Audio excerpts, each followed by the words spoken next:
Mitochondria is the most important and promising cell organelles in eukaryotes for energy biogenetics, and it's named as the powerhouse of cell due to huge production of ATP, that is energy currency.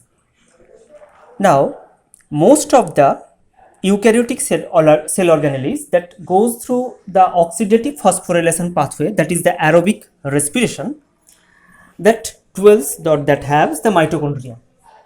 Structurally, it's a double membrane bound cell organelles composed of the outer membrane, that is blue colored OM, and the inner membrane, that is IM, represented here. The outer membrane and inner membrane is spaced about 6 to 8 nanometer, and the space is created in between them, which is parallel, except in some places. This is called intermembrane space, and some of the electron carriers and enzymes for oxidative phosphorylation dwells in the inner membrane space or intermembrane space.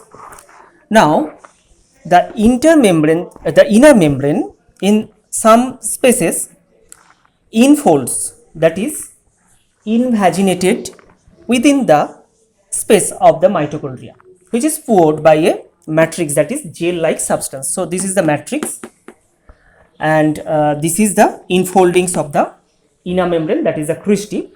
So this folds is called the cristae, and the matrix, which is a gel-like substance that contains the enzymes and the proteins for the cellular metabolism, that is bioenergetics.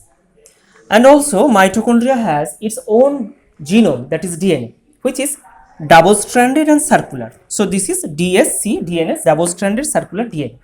So that mitochondria is semi-autonomous, because it's not completely autonomous.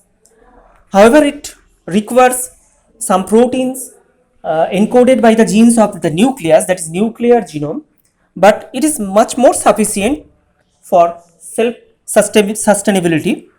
But it is also called the endosymbiont because it has the symbiotic relationship with the cell. But if we expose the mitochondria outside of the cellular structure, then this mitochondria cannot sustain. So structurally it's thread-like, spindle shaped, or giant shaped, huge, in some cases is huge in structure, or rod shaped, oval. It is double membrane bound, and the inner membrane bounds a matrix, that is gel-like substance. Here it's not pointed here, this is matrix. And the matrix also contains the genome, that is mitochondrial DNA, that is mtDNA, and this is the ribosomes. So as it has its own DNA, that is the genome, it should have its own protein factory, that is ribosome. And these ribosomes are particularly 55S type, not 70S type. Now the inner membrane that folds just finger like from the cristae, that holds some tennis racket like structures. This is called ATP synthase or subunit of Fernandez-Moran or F0 F1 particle. Whatever it called as F0 particle or ATP synthase or something, it has a crucial role for ATP synthesis. So we must know the structure of this ATP synthase. So let's start the structure of ATP synthase. ATP synthase, the smallest molecular motor in the world, is composed of two parts, the F1 part and F0 part. F1 is the exposed part and a spherical head with a shaft and composed of 3 alpha protein, 3 beta protein, 1 gamma, 1 delta and 2 B protein. Now the F0 part is composed of A protein and 10 to 14 number of C proteins. Also there are some associative proteins like epsilon proteins. Now these subunits are arranged in such a pattern that we can easily discriminate the F0 and F1. The F0 part composed of the 10 to 15 C subunits and the semicircular A protein remain embedded in the Christie membrane or inner membrane of mitochondria, while at the central position of the spherical C subunit structure is occupied by the gamma protein of F1.